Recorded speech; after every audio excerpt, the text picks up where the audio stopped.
Les voy a mostrar este artículo que publica Telesur.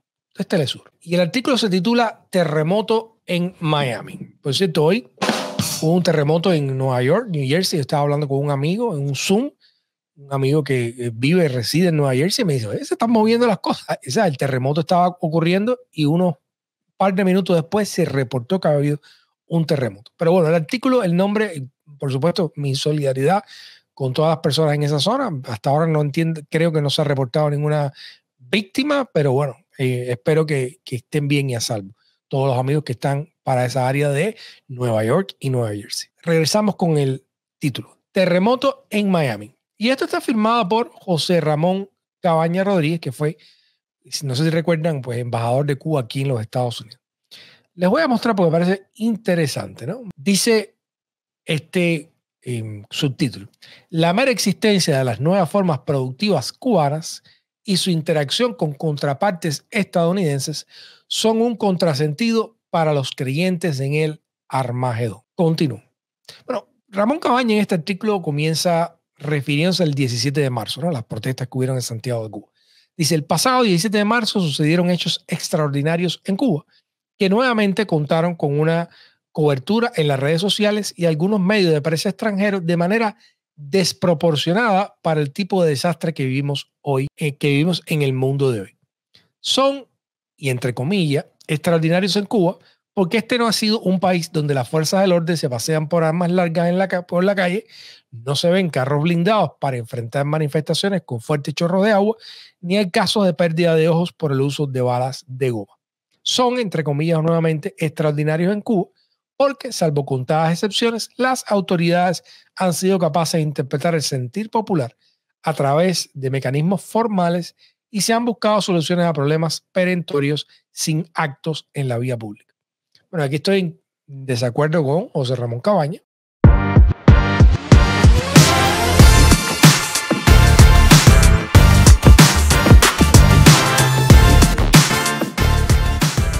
Claramente vimos lo que pasó el 11 de julio, claramente vimos la policía. Continuamente recibimos reportes de personas que por su manera de pensar son citados a entrevistas, que si bien no es una entrada de golpe en la calle, es también una forma de intimidación, donde las personas pueden ver en riesgo su trabajo, sus propiedades, su familia, los puestos de su familia, el trabajo y los estudios de su familia. Puede haber también puesto en riesgo la propia libertad, como hemos visto que ha pasado con personas que ante la negación de ir a una citación han visto en peligro su libertad y algunos, bueno, pues pueden haber acabado en la cárcel.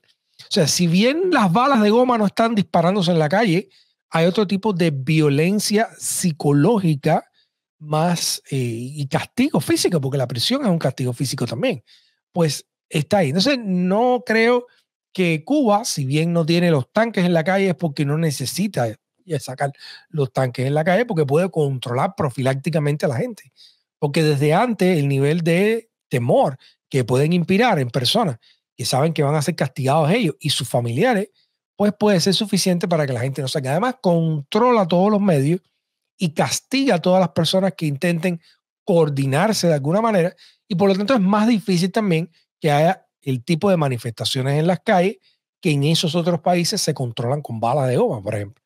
O sea, la idea de que no se ven los tanques para arriba de la gente, excepto, bueno, él reconoce que hay excepciones, como el 11 de julio, que no hubo tanques, pero hubo tranca y policías con palos atrás de la gente. Si bien no es preciso que no se ve muy comúnmente eso, lo que omite es todo el nivel de represión subterránea, de represión psicológica, de persecución continua hacia cualquiera que muestre o que exprese disenso dentro de Cuba. O sea, ok, yo doy la razón de que efectivamente en las calles no se ve esas muestras de violencia explícita, pero lo que no se muestra es la violencia psicológica, el acoso a que muchas de estas personas son enfrentados y a veces el destierro de activistas. Así que creo que es preciso lo que él dice, pero falta una parte importante del pastel que demuestra que si bien en Cuba no están dando el gomazo en el ojo, la represión existe de otra manera y no deja de ser con eso menos efectiva menos intimidante y menos terrible. Bueno, vamos a continuar. Dice, ese día se refiere al 17 de marzo y los posteriores, una diversidad de dirigentes cubanos a todos los niveles reconocieron la ocurrencia de los hechos. Sí, es verdad, reconocieron que había habido una manifestación y entablaron un diálogo con las personas que manifestaron su malestar de forma explícita. Ni los bots ni la inteligencia artificial pudieron crear reportes de golpes, detenciones o heridos. Los que se manifestaron entonces sintetizaron con pocas palabras las causas de su movilización, corriente y comida. Es cierto de que y principalmente el reclamo que se hacía ese 17 de marzo era corriente y comida, lo escuchamos. Pero también también hubo consignas políticas, también hubo mensajes directamente hacia el gobierno de Cuba y también hubo, porque lamentablemente, como esto no está regulado y en Miami tampoco hay una oposición institucionalizada, hubo gente que hizo crossover, o sea, que puso su voz para gritar cosas que no eran sobre los videos de lo que había pasado en Cuba. Es cierto, hay que reconocer ahí donde está el problema. Es un problema que en Cuba quieren hacer parecer que no hay represión cuando la hay, y también es un problema que gente fuera de Cuba, con tal de oponerse al sistema, cree videos que no fueron reales. Los dos son problemas reales que tenemos dentro de la comunidad. Continúo. Sin embargo, para los que vivimos estos hechos desde Cuba, daba la impresión de que se producía un tsunami digital con altas olas desde el exterior que no estaba provocado por un movimiento social telúrico interno que lo justificara. Vale aclarar que se comprende y se experimenta a plenitud la irritación provocada por largas horas de apagones, escasez de alimentos y otros pesares diarios que vivimos los cubanos por estos días. A ello se agrega que el derecho a manifestarse pacíficamente está reconocido en la Constitución aprobada en el 2019 por la que votamos la mayoría. Pero el tema está en cuando te asomas a las redes, a esas horas se reiteraba periódicamente la palabra colapso del régimen. Es cierto. De hecho, Bloomberg, una publicación bien seria y bien prestigiosa y de bastante alcance en los Estados Unidos, estaba reportando que Cuba comunista estaba a borde del colapso. Él no estaba hablando de que había un colapso social y total en la isla, sino que el modelo comunista de hacer la economía estaba en franco colapso. Yo creo que José Ramón Cabañas no puede estar demasiado en desacuerdo con eso cuando hay dificultad para comprar leche para los niños, los panes apenas creo que son para niños en algunos lugares, ni siquiera los adultos pueden consumir, y hay una seria crisis de alimentos. Dice, el régimen o del país según el gusto semántico del autor, y se hablaba de hechos similares en una multiplicidad de lugares de la geografía cubana. La inocurrencia de estos provocó la burla de quienes desde sus teléfonos escribieron con objetividad: estoy en el malecón habanero y no veo nada. Por este parque no ha pasado nadie con carteles y comentarios similares.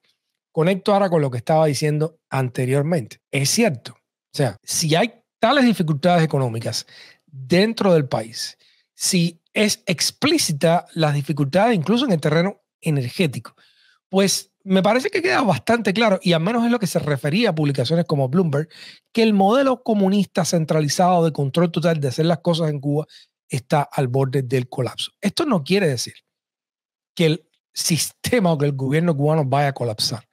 Yo no creo eso. Nunca le he vendido ese humo a nadie. Su manera de hacer las cosas tiene inevitablemente que cambiar. Tiene que cambiar. O sea, es imposible que tú mantengas exactamente pues el mismo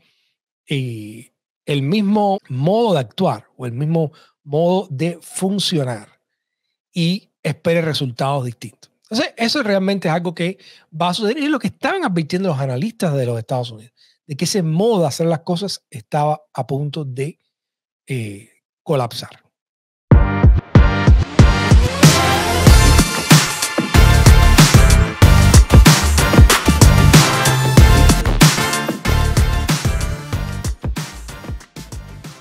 No el gobierno, no el Estado, al menos no por el momento. Pero está en una situación delicada, en una situación muy, muy compleja y en una situación donde aparentemente van a tener que seguir enfrentando protestas desde la isla. Pero vamos a seguir escuchando el texto de José Ramón Cabañas porque hay varias cosas aquí que quiero señalar. Él dice, entonces, ¿en qué radicaba la desproporción causa-efecto? ¿Por qué no había un balance entre la acción física y la reacción digital? Bueno, es cierto. Hay una desproporción en gran medida en cómo reacciona la esfera digital. Pero es que la esfera digital es muy diversa y nadie la regula y nadie la controla. Y lamentablemente sabemos y lo vemos que a veces la pornomiseria vende. Y hay mucha gente sacando provecho en las redes sociales de vender pornomiseria. Esto no quiere decir que no se hagan denuncias cuando son justas, cuando son necesarias, cuando son importantes. Pero el abuso y exceso del lenguaje de denuncia para transformarlo prácticamente en un producto morboso no conduce a ningún lugar. Pasa de ser denuncia a ser pornomiseria porque no canaliza la indignación de nadie de una manera positiva y efectiva. Simplemente la gente lo ve, algunos por morbo, otros para indignarse continuamente, pero sin poder canalizar eso de una forma activa, efectiva o estratégica. Y se transforma en algún momento en eso. Y por supuesto, entonces es sencillo tratar de poner a todo el mundo en el mismo globo, decir, bueno, Miami, en YouTube, no son todos, pero sí hay una parte que hizo, hay una parte que se continúa teniendo acciones desproporcionadas y eso, por supuesto, afecta la credibilidad en general de la gente que va y habla en redes sociales. Seguimos. Aquellos que tienen edad y conocimiento para interpretar el caos digital pudieran calcular en pocas horas desde dónde procedía la mayor cantidad de mensajes apocalípticos. Bueno, vayan, que quiera leer el artículo vaya completo. Quiero ver si encuentro uno de los puntos, porque ya casi que vamos a empezar con Hamlet y solamente quería, pues, señalar al menos un par de cosas por acá. Miren esto que interesante, ¿no? Porque él empieza a decir que la situación en Cuba que era difícil, pero empieza a caer en un punto que yo he tocado aquí y que yo creo que es fundamental. Dice, una buena parte del financiamiento que permitió el surgimiento y activismo de dichos entes provino del exterior. Se está refiriendo a las MIPYMES. Familiares, amigos y compañeros de estudio y otros interesados dejaron de enviar remesas a Cuba para el simple consumo. Lo empezaron a invertir. Comenzó entonces la inversión de distintos montos de moneda libremente convertible en pequeños negocios que tenían un alto nivel de riesgo, pero que al final sobrevivieron entre la incertidumbre exterior y la interna. La mayor parte de ese financiamiento de bolsillo no bancario ha provenido del sur de la Florida y específicamente de Miami. Dice, ni conciertos, ni alaridos, ni fusilamientos digitales han impedido que una cantidad cada vez más creciente de cubanos residentes en dichas áreas se repatrien, según la denominación técnico-consular, adquieren propiedades en Cuba, contraten fuerza de trabajo y extraigan ganancias. En otros casos, el reto del emprendimiento ha sido asumido solo por quien nunca abandonó la isla, aunque el capital inicial haya provenido desde el exterior. Este hecho tiene multiplicidad de maneras concretas de identificarse en las fachadas de establecimientos cubanos, sitios web, redes de WhatsApp. Es aún muy desigual a lo largo de municipios, pero son cientos las historias de éxito y podrían ser muchas más, que confirman y no niegan que las llamadas MIPYMES llegaron para quedarse. Algunos contribuyen en programas sociales en sus comunidades. Vimos recientemente un reporte de que arreglaron calles, ¿no? En una especie de asociación privado estatal. Otros apuestan por la estabilidad social y que no se ponga en riesgo físico la seguridad de su propia inversión. Se interesan más por la imagen que damos de conjunto ante visitantes extranjeros. Y este proceso, quizás inesperado para algunos, rechazado por otros y aún no valorado en toda su magnitud interna y externa, ha planteado dentro del Miami político que habla Spanglish una afirmación inaudita. Usted puede ir a Cuba a invertir dinero y tener ganancias. Esto es una afirmación de José Ramón Cabañas. No ha habido mensaje más estremecedor en los últimos 65 años. Yo creo que el mensaje más que usted puede ir a Cuba y tener ganancias, usted puede ir a Cuba y funcionar e intentar operar o cambiar o influenciar esa sociedad bajo las reglas que están hoy y hacerlo involucrándose en ella. Esto no quiere decir que toda la gente que vaya a poner un negocio en Cuba, que vaya a hacer dinero, está de acuerdo con una sociedad totalitaria, o está de acuerdo con el socialismo, o está de acuerdo con el comunismo. Yo creo que si usted va a invierte en una empresa privada, ya de hecho, usted está apostando por una manera de hacer las cosas distinta que el socialismo o el comunismo centralizado que ha venido haciendo Cuba. Pero es una forma en que usted está influenciando también directamente, culturalmente y social y económicamente en esa sociedad, desde mi punto de vista. Y esto, si bien no estoy de acuerdo con exactamente el lenguaje que él utiliza, yo creo que es importante, como él señala, de que el hecho de que los cubanos están yendo a la isla, de que los cubanos no se están dejando intimidar por el inmenso fuego cruzado que existe y de que simplemente están tratando de operar dentro del país en el cual muchos de ellos nacieron, pues es un cambio significativo de lo que ha venido pasando en la dinámica de los cubanos en las últimas décadas. Dice, ni las campañas de solidaridad, que muchos se agradecen y son al riesgo de la vida, ni el acercamiento de Obama, ni los millones de pasajeros moviéndose en cruceros o en aeronaves han creado una mayor sensación de falta de gravedad entre los herederos del negocio de la contrarrevolución. O sea, aquí yo estoy de acuerdo con él. No en cuanto al negocio de la contrarrevolución, sino en cuanto al impacto que puede tener cubanos operando dentro del marco limitado que existe dentro de Cuba y funcionando dentro de ese marco limitado que existe dentro de Cuba con cierta normalidad.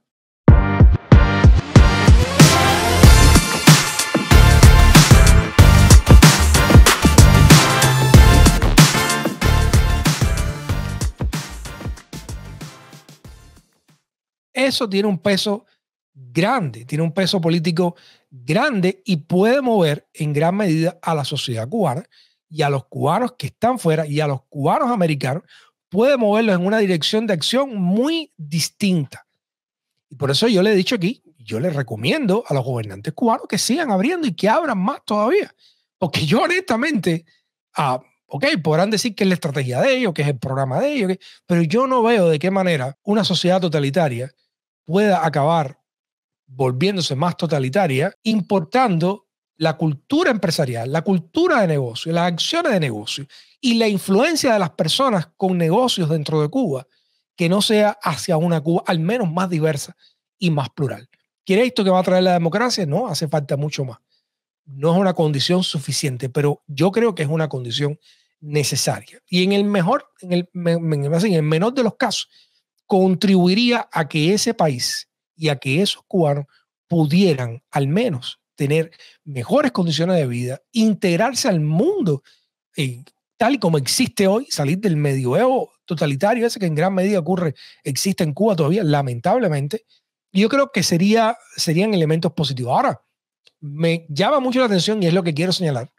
Si Cabañas y otras personas que entienden bien la dinámica entre Cuba y los Estados Unidos claramente están diciendo esto, bueno, pues, ¿dónde están los proyectos para seguir abriendo? Para que los cubanos puedan ir a Cuba y no tener limitaciones, vamos a decir, irracionales al respecto de llegar y operar y poner los negocios y tener una organización donde puedan también formar parte y poder hablar y organizar sus intereses. ¿Dónde está eso? ¿Por qué no lo acaban de hacer? ¿Por qué no acaban de enmendar o hacer una nueva ley de inversión extranjera que le dé exactamente la misma igualdad a los cubanos? O que no existe ningún tipo de diferencia entre un inversor extranjero de otro país y un cubano, al menos. Eso deberían hacerlo si están tan convencidos, como dice Cabañas, de estas cosas. Dice, esos individuos están constantemente planteando en el Congreso estadounidense en los últimos meses que las nuevas formas productivas cubanas son una tomadura de pelo, que todos los nuevos negocios están en manos de personeros del régimen, que es un socialismo disfrazado. Esto sabemos que es un cuento. Esta historia que todas las pymes son controladas, ¿no? Hay algunas que sí, hay algunas que forman parte de la élite. En todas las sociedades, lamentablemente, las élites se comen la mejor parte del pastel, pero muchas no. Y de las que son financiadas y que viene gente desde Miami, tampoco obviamente lo son. Pero entienden la fuerza movilizadora y la fuerza inspiradora y la fuerza del cambio que puede tener cubanos de Miami o cubanos americanos involucrados dentro de la sociedad cubana de esa manera. Entienden que esa fuerza puede reverberar hasta el Capitolio de los Estados Unidos. Y están tratando, y por eso es que a veces dicen, bueno, esta resistencia casi irracional, ¿no? Al tema de un sector privado dentro de Cuba, aunque sea limitado. Bueno, claramente viene por ahí.